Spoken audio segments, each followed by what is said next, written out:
Support for podcasts comes from Milwaukee School of Engineering Center for Professional Education, offering courses in AI machine learning, project management, and more. Program information at msoe.edu/CPE. From 89.7 WUWM, Milwaukee's NPR, this is Lake Effect. I'm Joy Powers. Today, as Milwaukee students adjust to police officers returning to schools, we'll hear what research shows about whether they make schools safer. And we'll explore the impact of President Trump's tariffs on local businesses, like coffee shops.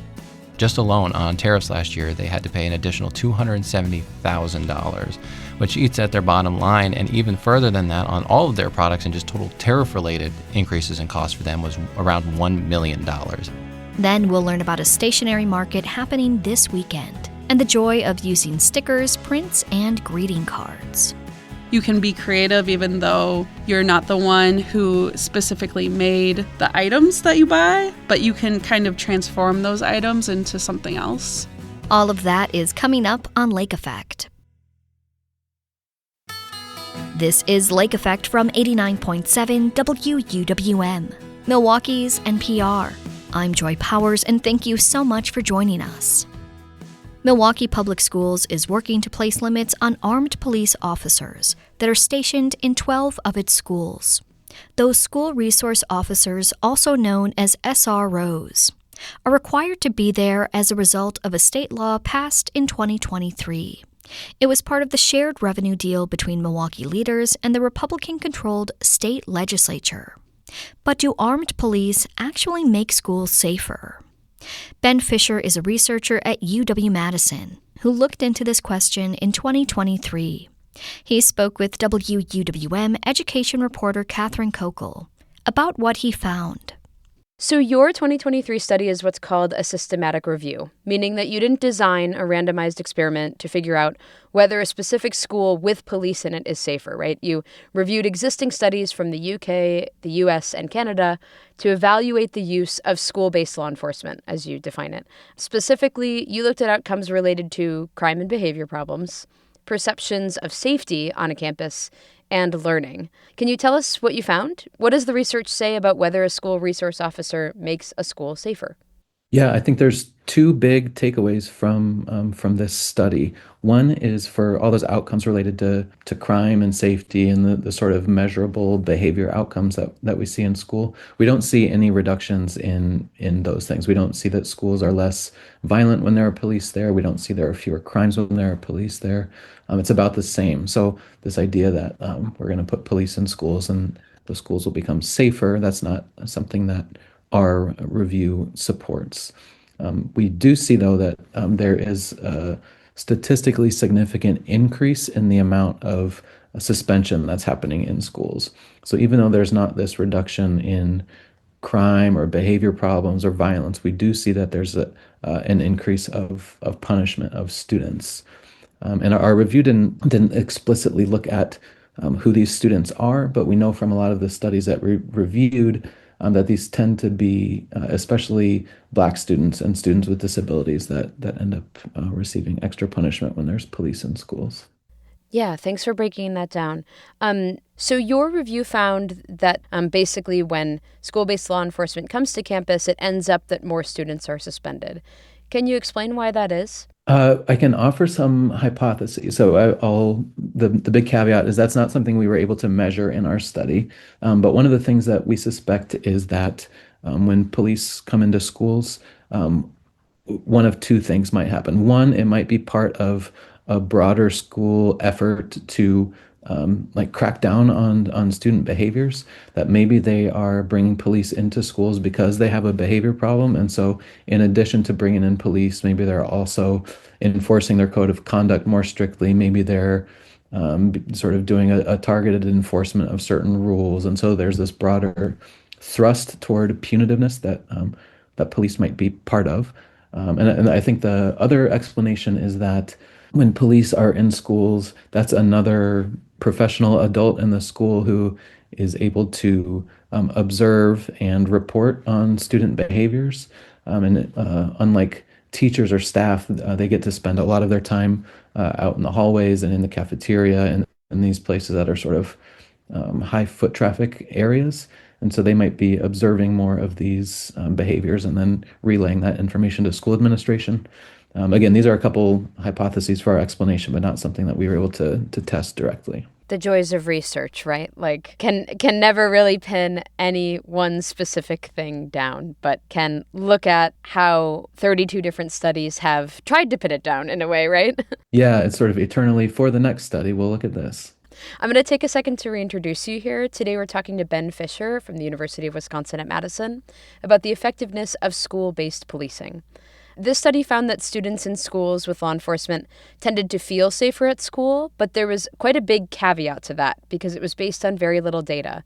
Can you talk a little bit about that? Yeah, in our review of studies that had been written before, we tried to be very inclusive of the sort of studies that we reviewed.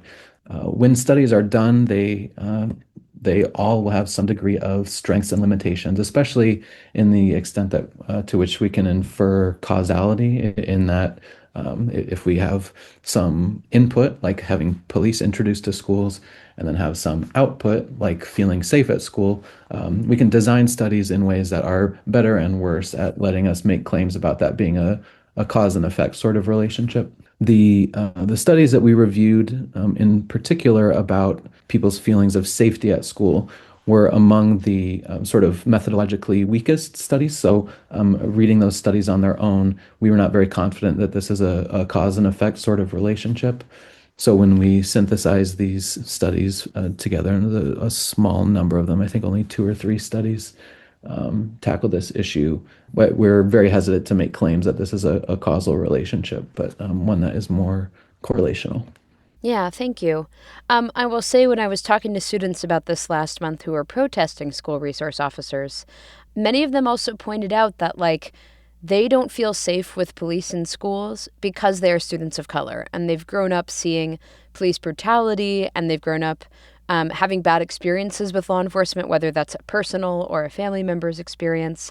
I know that we don't know the demographics of the students who participated in all of these studies. Do you think those perceptions and feelings of safety would change based on the race and ethnicity of the students included in the study? Yeah, almost certainly. I several years ago did some research around a time when there were a string of high-profile police killings of Black citizens.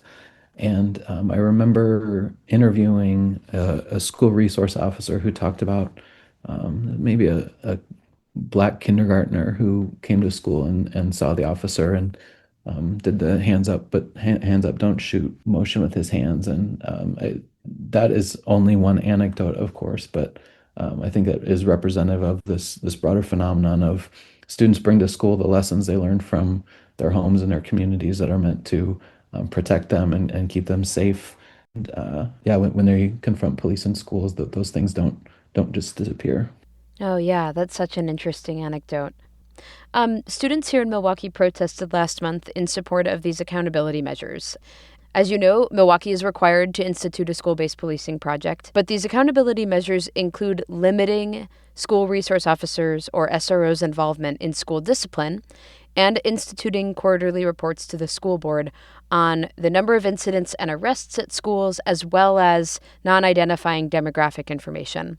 What do you make of attempts at accountability like that? And I will say that those accountability measures pass here in Milwaukee. Yeah, it's in some ways kind of a hard question to answer. I'll say it has been best practice for a long time to not have police involved in matters of school discipline.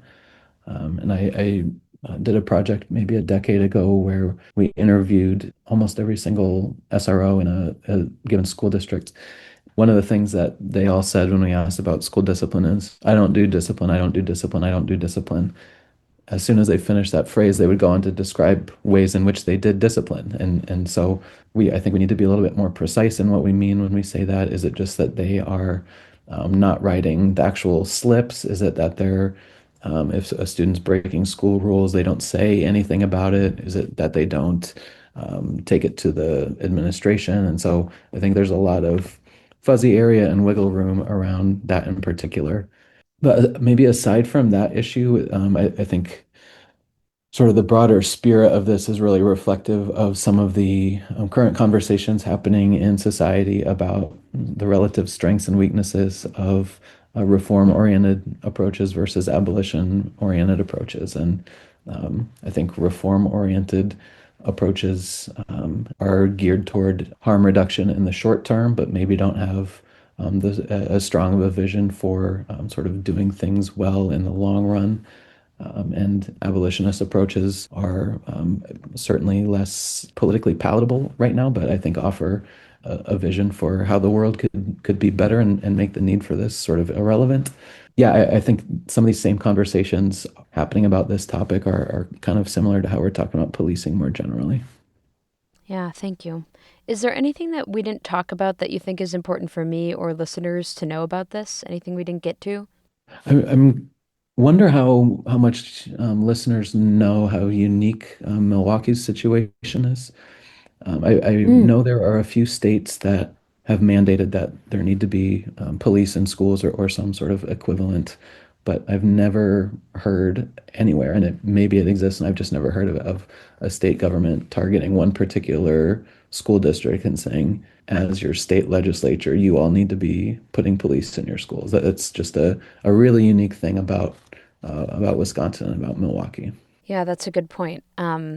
Before I moved to Milwaukee, I'm from here, but before I moved here, I was reporting in South Florida, in which every school district in the state is required to have an armed police officer. And so in that state, it is a blanket mandate. And in Wisconsin, we're facing something extremely different. So that's an interesting point that I will make sure to make clear for listeners. Thanks so much for speaking with me about your research. I appreciate it.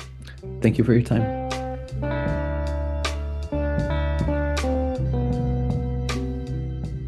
Ben Fisher is an associate professor of civil society and community studies at UW-Madison. He spoke with WUWM education reporter Catherine Kogel. Do you need some flexibility for when you listen to Lake Effect? You can listen to Lake Effect on demand. Find it as a podcast wherever you like to listen, to download and enjoy on the go. Later in the show, we'll talk to the artist organizing a locally made stationery market this weekend. But first, we'll learn how Milwaukee area businesses are coping with increasing and unpredictable tariffs. That's coming up on Lake Effect on 89.7 WUWM, Milwaukee's NPR.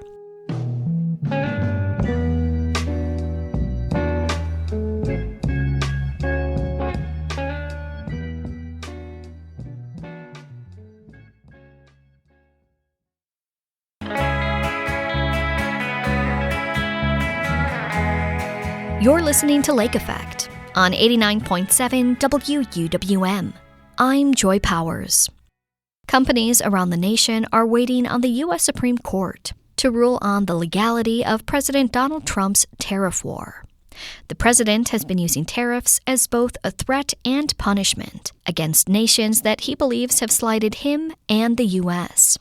The implementation of these tariffs has been haphazard, leaving many businesses unsure about how to handle them. That's been especially true for small businesses importing food, like coffee, chocolate, or wine, many of which can't be made in the U.S. Journalist Drew Dawson chatted with some local businesses for this month's Milwaukee Magazine to see how these tariffs are impacting them. He joins me now. Drew, thank you so much for being here on Lake Effect. Yeah, Joy, thank you so much for having me. So tariffs have, of course, had a huge impact on industries throughout the U.S. and in our area, but your article really focused on food and beverage. That's grocery stores, coffee shops, really any business selling food. Why did you decide to focus on this specific industry? I mean, yeah, I think it's an area that is so important right now to just the average person. You know, everybody who's been to the grocery store in the last year knows prices are slowly going up. And a big part of that is the tariffs. There's a lot of uncertainty there for businesses, and they have to raise their prices as a result. So the reason I wanted to focus on these businesses is because, yeah, it's kind of for areas, you know, of consumer products that we all might enjoy from time to time. So why not see how they're doing with tariffs going on? So one of the biggest issues, it seems, with tariffs is just the confusion over how they're being implemented, if they're being implemented, and the seemingly capricious way that they're being imposed. When you've talked to these local business owners, how are they dealing with that level of confusion? A lot of them are struggling, and that's because of that uncertainty. They don't know. They came in as quickly as, relief came in the fall. The Trump administration announced in the fall that there would be some relief, especially on food products, which is great for these businesses. But at the same time, they're just as worried about it coming back as quickly as it came in. So when they're budgeting for last year or even trying to budget for this year where there's so much uncertainty, they don't know what their costs are going to be, and it's hard to project where they'll be at the end of the year. Yeah.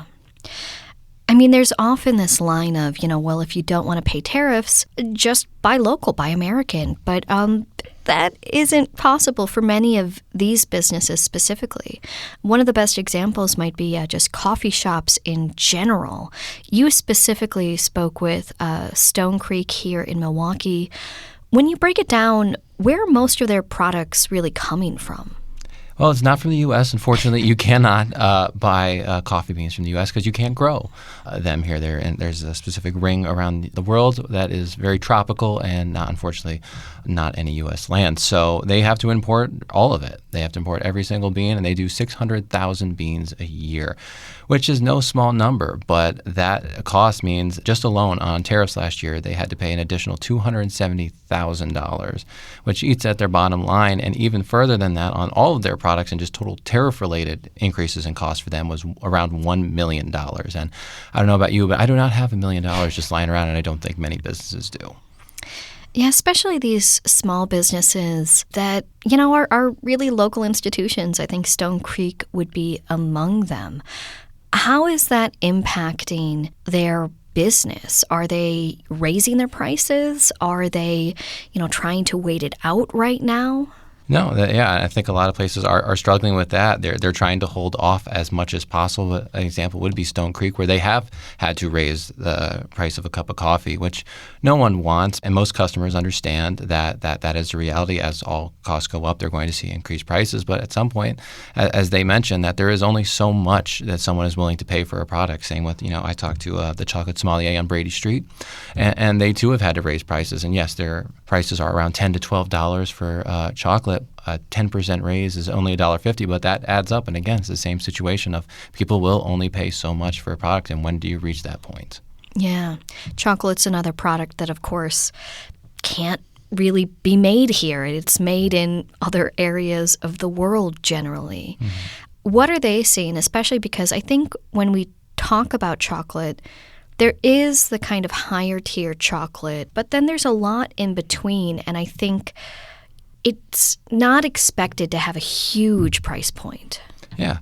No, absolutely. And when you go to the grocery store, you find your normal name brand chocolate, which is a little more sugar, less of the pure cocoa. But again, that's the same thing, like you said. Cocoa is very much like the coffee bean, where it only grows in a certain part of the world. So they have to import it. Luckily for Chocolate Sommelier, they don't import beans. They're not a bean-to-bar producer. But they're still importing a lot of that chocolate from Austria, from Europe, from all over the world. And yes, those prices go up. And if you're, say, around Christmas time, when I was talking to the Chocolate Sommelier, they were wondering, am I going to get as much business this year? Are people able to splurge, buy that nice chocolate for a nice occasion, say around the holidays, that they might have previously but might not be able to afford this year? So, it's tough for them, and they raise their prices. Now, one of the businesses you spoke with is an interesting example, Pan Asia Supermarket.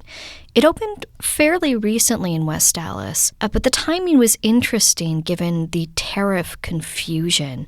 This is a market that serves a wide variety of Asian communities, as the name might suggest. It has a lot of specialty products, many of which, if they weren't imported, just wouldn't be available locally. How have the tariffs affected the way they're able to run their business?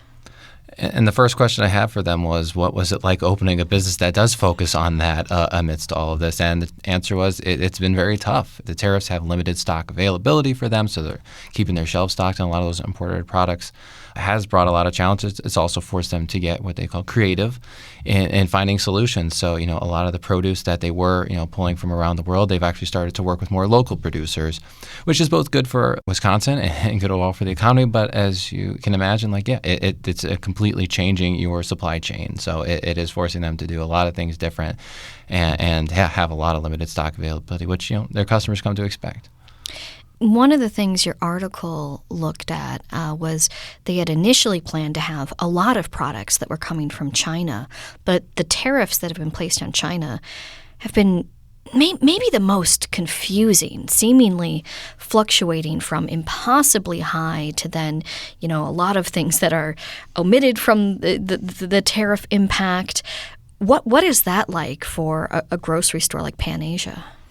Yeah, that fluctuation is very tough, and especially, it's at the supply and distributor level as well. They are just as confused. They don't know what products they can ship and how much it's going to cost and how much cost that they're going to pass on. Most of the businesses, including Pan Asia that I spoke with, they mentioned that distributors have slowly tried not to raise their own prices for the imports, but eventually everyone reaches a threshold, and now they have to raise the prices. So, no, it's a huge challenge for them, and it also means there's confusion when trying to bring these products in. So you don't know how much to ship or how much you can ship. So, say and bringing in chocolate sommelier again, they were able to order products, say 2 weeks notice. Now there's no certainty that the products they order will be in months. Mm. Another product that I think people will be very familiar with being an import, the final business that you spoke with is a wine shop. I don't think I've ever been to a wine shop where there wasn't an extensive number of bottles from around the world. This is a product that we expect to be imported, that we enjoy being imported.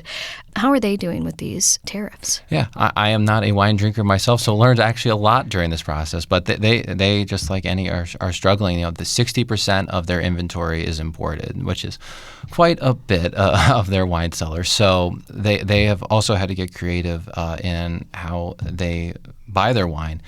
That includes both, where they ship from. People are spending less is what they have also mentioned, that, people who used to buy the $30 to $40 bottle of wine are now actually going for the 20 or 30 because they're tightening their wallets as well. But as they've done that, 2A wine merchants in the Third Ward has decided, let's look at both, not cheaper grapes, but less valued grapes, but just still deliver great wines, and I'm told.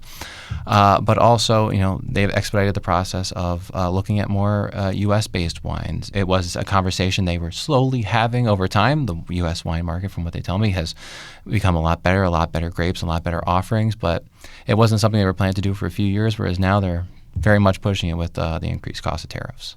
And that seems to be the running theme, especially for a local wine seller like 2A Wine Merchants. These are often conversations that play out over months, over years, that people are having to have immediately, kind of based on the whims of the president, it seems. Yeah. How do you plan for something that, can change in a minute?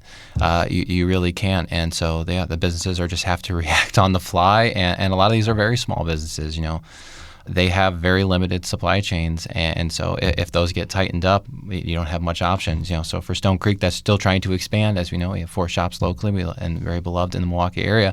They're trying to grow, 600,000 beans last year, 650,000 this year is what they're hoping to do.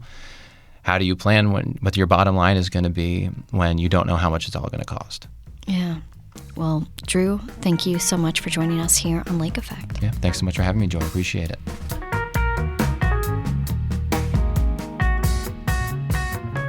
Drew Dawson is a journalist who wrote about the local impact of tariffs in this month's Milwaukee Magazine. At WUWM.com, you can find more of our conversations with MilMag writers. Coming up, we'll talk to the filmmakers behind The Invisible Mammal, a documentary about the importance of bats. But first, in a world of text messages and emails, local artists are showcasing handmade snail mail at a Milwaukee market. We'll learn more next on Lake Effect on 89.7 WUWM, Milwaukee's NPR.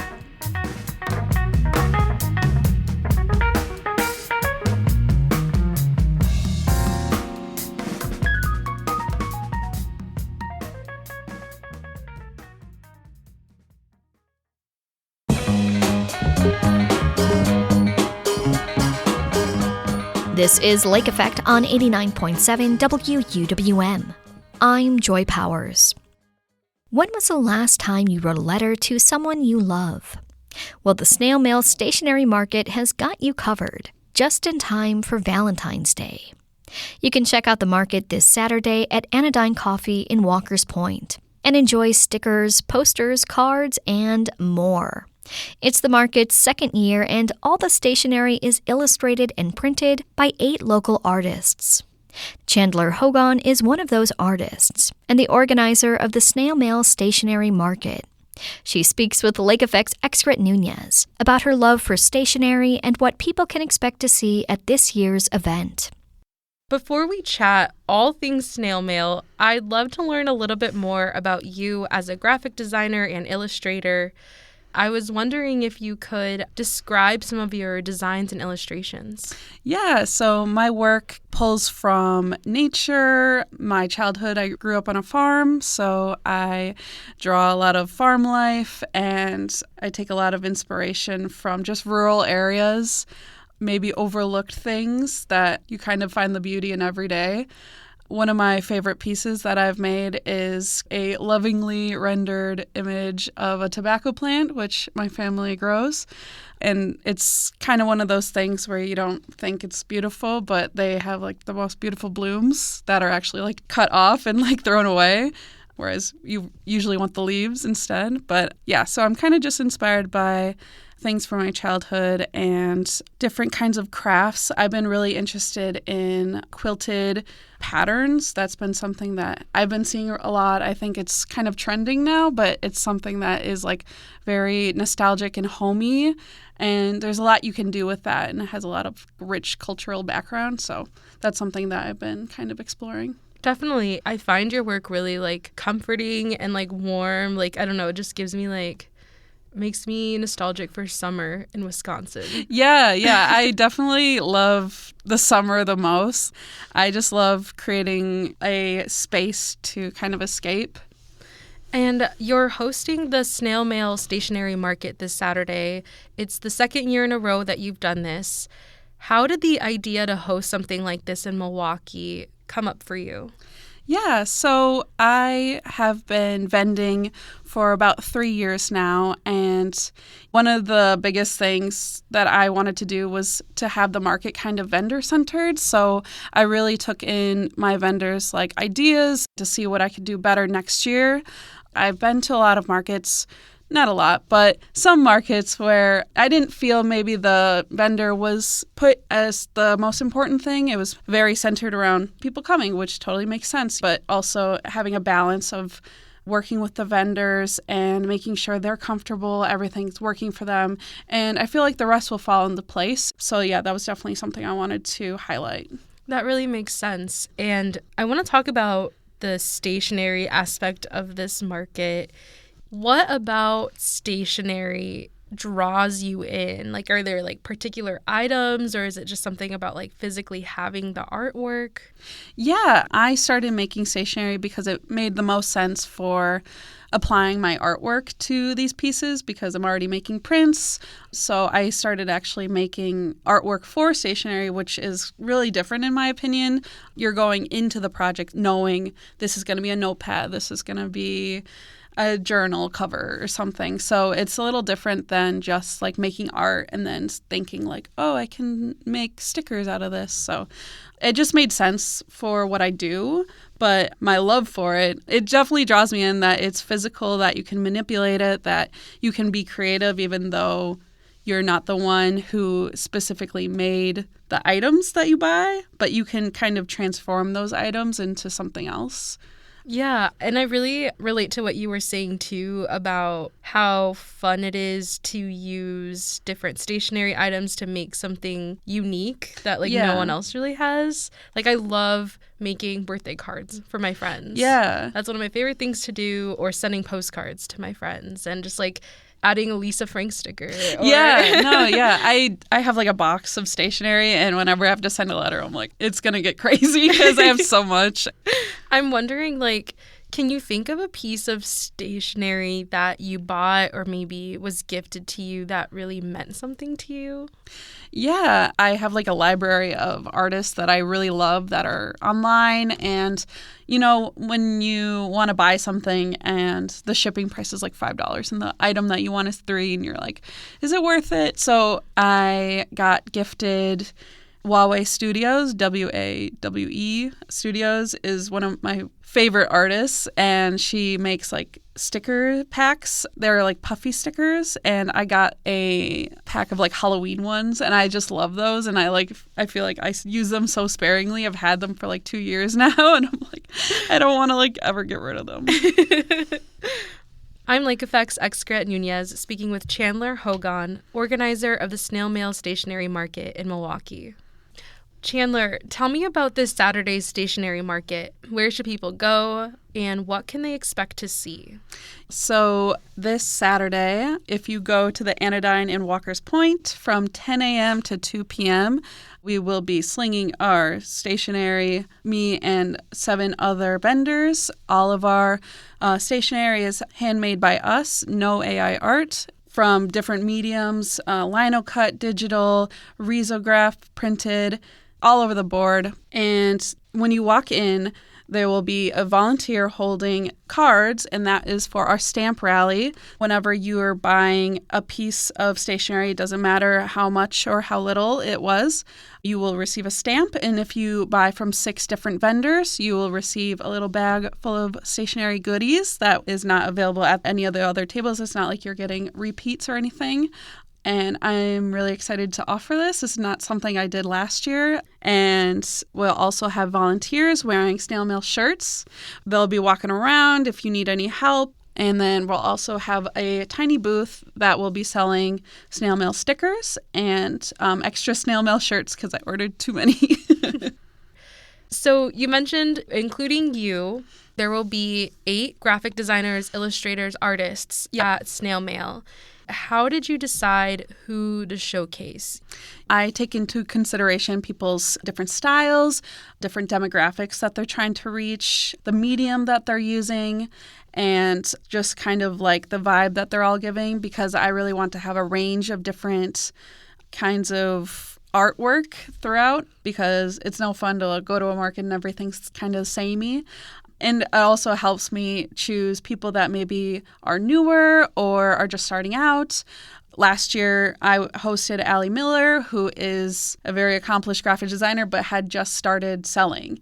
So her work was like advanced, but her setup wasn't as intricate as someone that has been doing it for years. So it was just really rewarding. Yeah, I really love that. And you did send me a list of the vendors that are going to be at Snail Mail, but I would love to highlight a few local artists that'll be there. One that I'm super excited to see prints from is Reese Hadzima. Tell me about their work. So Reese is a lino cut artist, print block maker. I first saw their work at Hovercraft, and I was very impressed by their craft. As someone that does lino cut, I know how hard it is. I know how easy it is to get ink everywhere. So just seeing how clean they can get their work is just really impressive. I definitely like to have someone that is doing really hands-on kind of work at these things, because just handmade goods are kind of overlooked. So it's having something that has been carved by someone, printed, and just a lot of work put into things, I just feel like that's invaluable. And another cool vendor I'm excited to check out is a duo called Kaya Belly. Can you tell me a little bit about their work? Yeah, the first time I met them was at the Blueberry Festival in River West. I was very impressed by their different illustrations, the colors, the vibrancy that they were able to achieve. And I talked to them a little bit at this market, and it seemed like they had just started, and their work seemed very advanced. So when I saw that they had applied, I definitely wanted them to be a part of this. Yeah, absolutely. I feel like their work is like super joyful, and it made me nostalgic in a way. Definitely. I was very inspired, to be honest, by their subject matters, use the proportions of different animals and kind of push them and pull them. And I thought that was just really interesting. Another Wisconsin artist that'll be featured at Snail Mail is Maggie Carroll, who I recently discovered designed a page in a risograph calendar I bought last year. Yeah, their risograph stuff is so cool.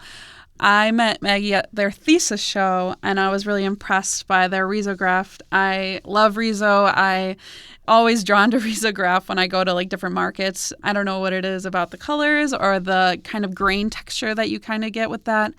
And Maggie Carroll also won the Dandelion Residency at Lion's Tooth recently, which is an awesome award. That award like gives you the space to create comics, which is something that I'm really interested as well. So Maggie's like kind of doing all of these things that are just like so up my alley. So I was really excited when she also applied. I feel like when I look at her work, she's not overthinking anything. She's just kind of doing what comes naturally. I love her work. Yeah, I'm so excited to check her out. Honestly, I saw some of her work and I'm like, could be on the cover of a New Yorker magazine. Yeah, it definitely gives that for sure.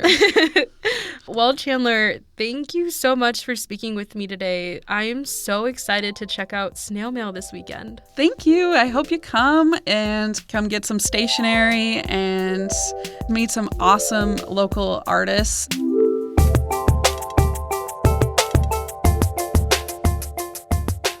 Chandler Hogan is a graphic designer, illustrator, and organizer of the Snail Mail Stationery Market. She spoke with Lake Effect's Excret Nunez. You can check out the market this Saturday at Anodyne Coffee in Walker's Point from 10 a.m. to 2 p.m.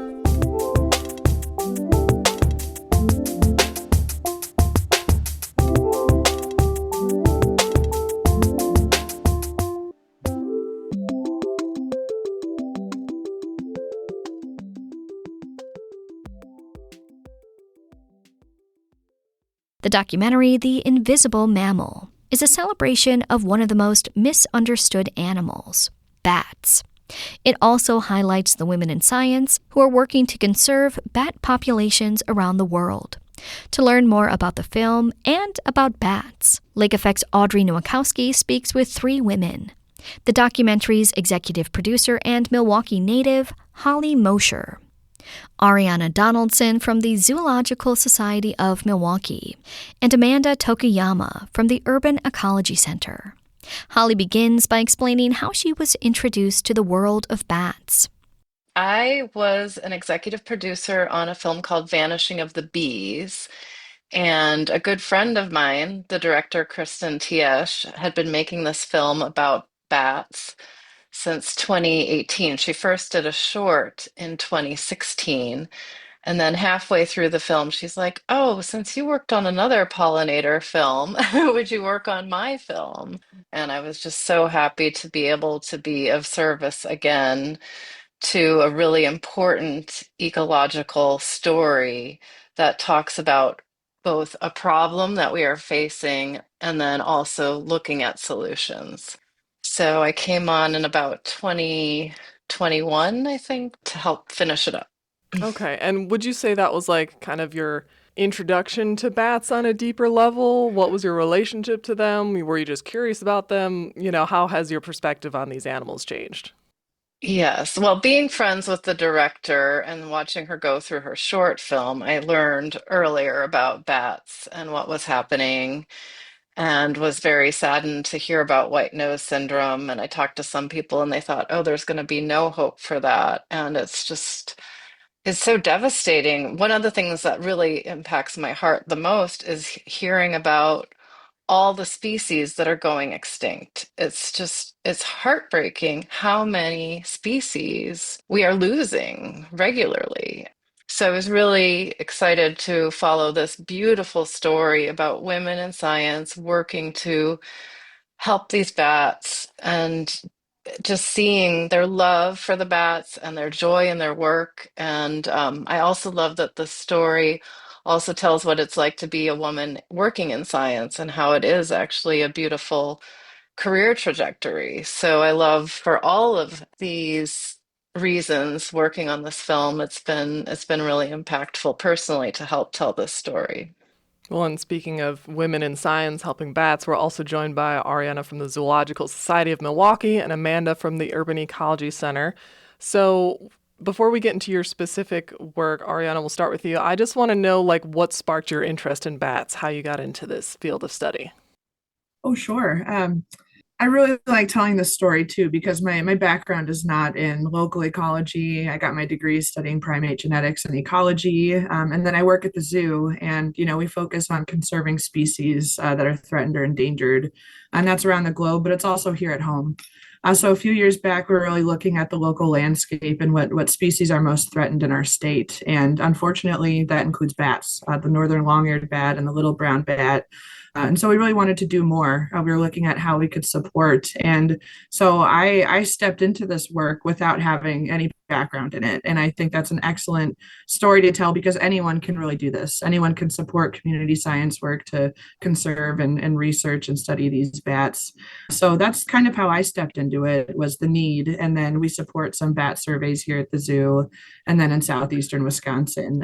You just fall in love with bats. You realize how extraordinary they are, how necessary they are to, our economy, our public health. So for me, it was a pretty immediate love, but I think it was really just what is the need, and bats do need our help. And Amanda, how about for you? How did you get involved in the work? My background is in disease ecology, so I've done a lot of study on infectious disease and the mammals that carry them. So bats, I've always been interested in bats, always admired bats, but I hadn't ever worked with bats explicitly until being in this role at the Urban Ecology Center. And we have nearly 20 years of long-term survey data on bats. And so that's one of my primary roles, is to coordinate our bat research. And so, yeah, it's not something that I similar to Ariana, I didn't really have experience necessarily in, but I've been trained in bat biology, but never studied them until this role. And of course, I love bats and studying what they're doing and learning more about them in Wisconsin in particular. Yeah, I'd love to get into these creatures more. And a lot of the documentary explores their roles, whether we are aware of them or not, the kind of intricacy of relationships between humans, bats, our ecosystems, so many things. So can any of you describe how bats kind of defy most expectations and misconceptions that we have of them? Like, what are their key roles that make them so important? This is Holly. Having come from Wisconsin and worked on some agriculture commercials, it really hit home as we were making the film to realize the impact to our agricultural community. And when bats go in decline, infant mortality goes up. So there is a direct impact between bat health and human health, especially, I think, across the Midwest with all the corn that's grown. And I want to help share that news across the Midwest so that people pay attention and do what they can. We also have a big impact campaign to encourage people to plant bat-friendly gardens, go on sunset bat viewing so that they can fall in love with bats and just become more aware. And bats are seed dispersers, pollinators, and provide pest control. With corn, it's actually over $1 billion a year of pest control. That's why if bat populations go down, infant mortality goes up because they need to use so much more pesticide. And then, of course, there's the economic impact to farmers. I mean, that's a huge cost that they're not planning for. So, across, whether you're looking at health, physical health, or economic health, bats are important. Ariana or Amanda, can either of you speak to the role bats play in the Wisconsin area? Like, what is involved in your work and what are you keeping track of? And what's kind of the outlook for them right now? I'm guessing what some of what Ariana and I do is very similar. We work closely with the Wisconsin DNR to do acoustic monitoring surveys. We have about 8 species of bats in Wisconsin that we monitor for. And this monitoring was really impactful, particularly when white nose first arrived in Wisconsin and we saw huge declines in our cave bat species. But from what I know, populations, at least in Wisconsin, are kind of starting to rebound. They're doing a bit better. So, like I mentioned earlier, nearly 20 years The Urban Ecology Center has been participating in this acoustic monitoring that the DNR is doing, where we go out and we take members of the community and we do acoustic surveys with either like this really fancy audio detector that we have to put all the data into the computer to really analyze, or this like newer technology called an echometer, which you can just plug into your phone. And it basically turns anyone's phone or iPad or whatever into an ultrasonic detector. And it can do its best to ID what species of bats. So one of the newer projects that we're working on, again, in conjunction with the DNR, is looking at bat behavior more so, looking at silver-haired bats in particular, using buildings during the fall and even well into winter as roosting areas. And so we're helping monitor some buildings downtown, particularly the old brick buildings, and just kind of see where they are, if they're hanging out, how long they're hanging out for, various stuff like that.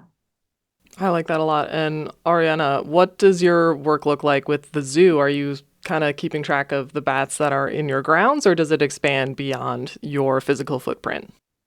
I'd say the work we do is similar to what Amanda was describing. We're really just looking at the species variation and what different types of species are present on zoo grounds.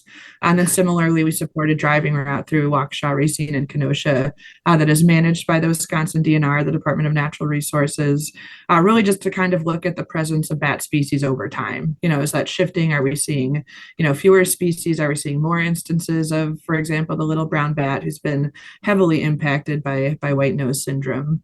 And then earlier you'd asked about, what is the role of bats in Wisconsin? And I just kind of wanted to touch a little bit on that. We talk about biodiversity a lot and how all living things are interacted with each other and how, different species might impact our own public health. And I think bats are key to our biodiversity. They play an extremely important role in pest management. And we rely on them for that. Up to 1,000 mosquitoes in an hour is what they can eat. And so I'd say, it's really important that we reduce our pesticide use, that we plant native pollinator plants because we are all connected, and bats do play that critical role. So for those of us who aren't biologists, how can we help be part of the solution to help bats maintain a healthy population and even rebound? Well, this is Holly. One thing, I'm not a scientist. I don't work directly with bats, but as a filmmaker, what I love about the power of film is to open people's hearts and minds and make them fall in love with bats. The director's goal was to get people to fall in love with bats. I mean, we just went through COVID and there was a lot of blame put on bats. And originally, there's already a lot of fear around bats. Whereas these are amazing mammals that can fly. They're the only flying mammal. There's 1,500 species of bats. We need to protect them. So first, if you can open your heart, fall in love with bats, then go on a viewing. Can you go visit the Urban Ecology Center and do some counts on the roosts? Or can you go to the zoo? Like, where can you engage with bats? Like, on the lakes, you see the bats, fall in love with them, then plant bat-friendly gardens, donate to science, donate to the DNR, the parks. They're so important to protect. And the funding has been decimated this year. So fund bat research, fund nature conservancy. Everybody can do their part, however they're called to do it. But first, fall in love with bats. It's never too late. This is Ariana. And I think myth busting, talking about bats, is so extremely important. Less than 1% of wild bats have rabies. They're not as huge a threat as we think they are. They largely leave you alone. They tend to not roost in the same site every year. So if you have bats in your home, in your attic, and you can let them be, they require dead trees to roost, called snags. So on your property, if you're able to leave some dead trees there, that's critical habitat needed for bats. And then there's always more that you can do. And when we talk about saving wildlife and wild places, people are the problem, but they're also the solution. It requires all of us to do something. So whether that's building a bat house on your property, providing them with habitat during the summer months. If you do tend to like to hike into caves, making sure that you're cleaning your boots in between those places where you're hiking. So there's so much that you can do. Supporting community science, you can do a roost count. These echometer devices make it so much more accessible to do your own acoustic bat monitoring surveys. So, I could just go on and on and on. There's so much that you could do. Every drop in the bucket, soon it's overflowing and bats are saved. So I'll stop there, but there's a lot we can do. And I wanted to also let people know that 2027 will be Year of the Bat. So if everybody can join on and celebrate Bat Week this year, next year, and get the word out so that everybody's aware of bats by 2027.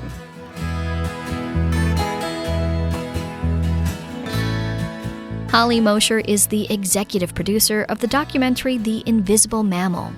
Ariana Donaldson is the conservation manager at the Zoological Society of Milwaukee. And Amanda Tokuyama is the GIS and field data manager at the Urban Ecology Center. They spoke with Lake Effect's Audrey Nowakowski last year.